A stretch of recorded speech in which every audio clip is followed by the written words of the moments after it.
I want to start today's video with a movie I really adored called Descent into Darkness: My European Nightmare. It's a French film spoken in English and it's quite disturbing in that way you expect French horror movies to be. There's nothing supernatural going on here, we just follow the main character's rapidly declining mental health. It's both sad and provocative, but very much worth your time. The movie is available for free to watch with ads on Plex. The movie starts by showing us a violent crime taking place and some text explaining that what we are about to see was initially shot for a travel documentary. The main character is making this documentary for an Eastern European TV station, and his plan is to go to multiple different countries in Europe, although he never makes it out of Paris. After deciding that he is not going to do a vanilla travel documentary, he starts going to random clubs and house parties, which sends him down this path of debauchery, which is really sad to watch. After the first hour of this movie, I thought I was going to come on here and talk about how the movie depicts alcohol and substance abuse, but then the movie takes a hard turn into something much, much darker. The violence in this film is really sad in the way that real-world violence is. The main character becomes this disruptive force for everyone that he encounters, ruining their peaceful lives in an instant.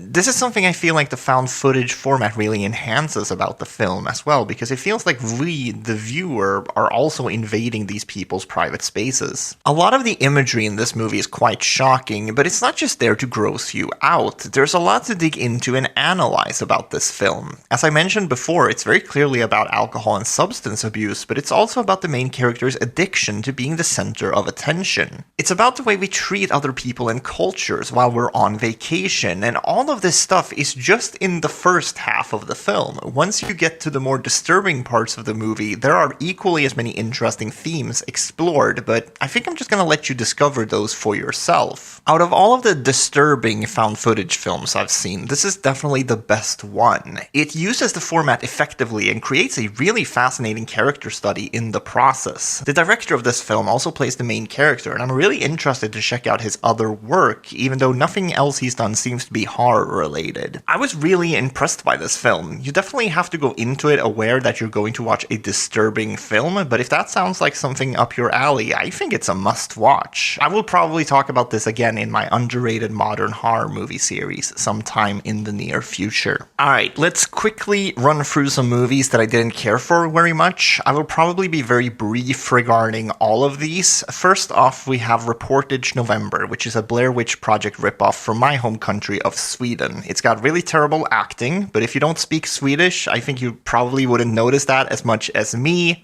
Just know that I was really cringing throughout the dialogue of this film, though. Because I've seen so many of these movies now, I feel like my least favorite ones nowadays are the ones that feel like complete ripoffs of the Blair Witch Project or Paranormal Activity. They do try to put their own spin on it here in some regards, but it didn't really work for me. Even though you can watch this film for free on YouTube, I would avoid this one. M.O.M, Mothers of Monsters, is a film that people have recommended to me for a while now, but unfortunately I didn't enjoy it very much. I do think it has a unique premise, though, and the acting isn't terrible. It just felt very try-hard to me in the way that most found footage movies that label themselves as disturbing do. So when I talked about Descent into Darkness and I talked about all the themes and how interesting I thought they were, this is kind of the opposite of that, where it feels like they are trying to say something, but it's like a very surface-level take on the subject. It's about a single mother who begins suspecting that her teenage son is about to commit a terrible act of violence. She's not getting any support from the school or the healthcare system, so she begins to document what is going on at home to sort of take matters into her own hands. It's not necessarily a bad premise, a little taboo perhaps, but it's what they do with that premise that I thought was really disappointing. There's a pretty clear point here where the story stops making sense as a found footage movie, and in my opinion, it never really recovered after that. Everything about this movie just feels so contrived after the first 20 minutes that I was constantly checking the runtime. The movie tries to tackle all these really difficult themes, but only manages to do so in an exploitative manner. It's not deep, shocking, offensive, or disturbing even, it's just lazy. This is another one that I would stay far away from. Day of Disappearance is one of those films where I can trace back most of my criticisms to one thing. It's running time. It's 114 minutes long, and it's simply too much movie for your low lo-fi vlog type of found footage. It's got a great leading performance though, so it's not like there's nothing to like about the movie. It just feels like it drags on forever. You have to be very patient with it. The premise for this one is that we are seeing YouTube videos from the channel of a man who's now disappeared in Hawaii. You can actually find this channel on YouTube, which I think is a pretty neat detail. As I said, there are things that are neat here, and I do appreciate the craft that went into it, but I do not think the bloated runtime makes it worth sitting through. This is definitely not the worst film I'm talking about today, but it is the one I was most annoyed by. Once I got to the ending of this film, I just thought the whole story was pretty stupid and not worth sitting through. The reveal in this one just makes a lot of early scenes in the film hilariously stupid in retrospect, in a way that I maybe would have appreciated if the movie didn't take such an earnest approach to its premise. There is a way better version of this movie out there, and it's called Leaving DC.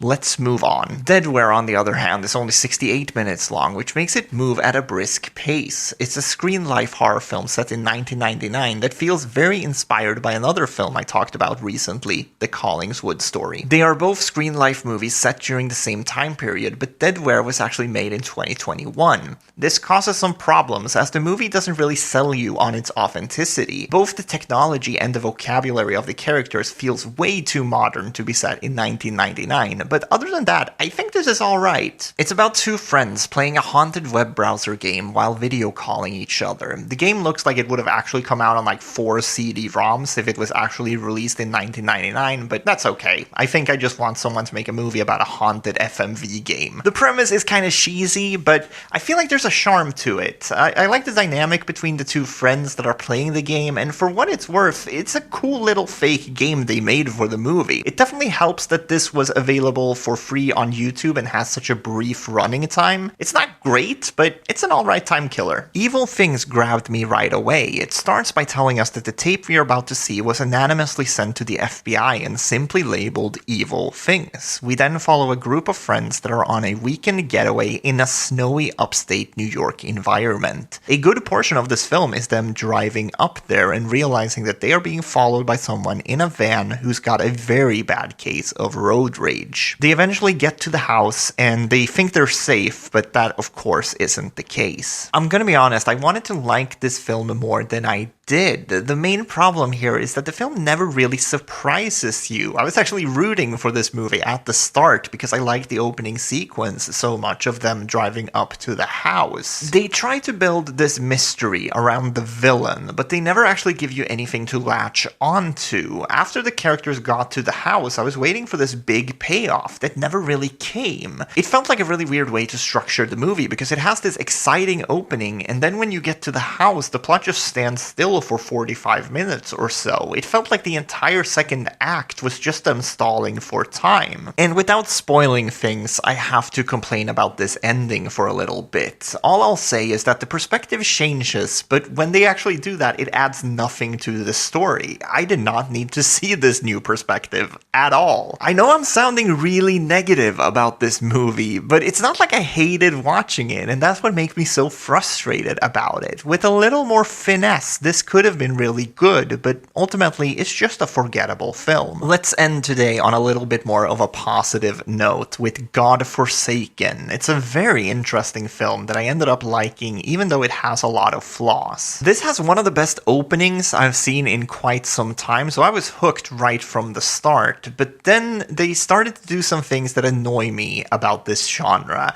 There is an overuse of glitch effects and shaky camera work whenever something scary happens, and I think it detracts from the experience significantly. This is not something I usually complain about with found footage, but in this movie it was pretty egregious. However, the story here and where it goes is really interesting. It feels pretty ambitious for a low-budget movie. It's about an independent documentary crew that is investigating a very strange event that has happened in a small religious Canadian town. The filmmakers have ties to this town, and they basically want to get a jump on this story before anyone else catches wind of it. I am being vague here because I do not want to ruin the great opening for you. What they realize is that their hometown has been blessed with a bunch of unexplainable miracles that to some people, themselves included, are too good to be true. Then you have this other group of people that are very religious and believe that they have been gifted all these great things from God. I think all of this stuff is really well done because you get to know the town pretty well before the situation spirals out of control. And that actually happens just about midway through the movie, so it doesn't have the usual found footage problem of showing you all the good stuff in just the last 10 minutes. All of this stuff sounds really good, right? And it is, but then when things start really popping off, there are so many glitch effects on screen, so much shaky camera work, and a lot of screaming. It's actually pretty frustrating because there are some really cool sequences amidst all the chaos, but all those other parts are kind of hard to sit through. Overall, I like this film. I think it's quite underrated, but it doesn't quite live up to its full potential. Thank you guys so much for watching. If you think there's any found footage movies I should watch for up and coming installments of this series, please leave them in the comments, and have a nice day.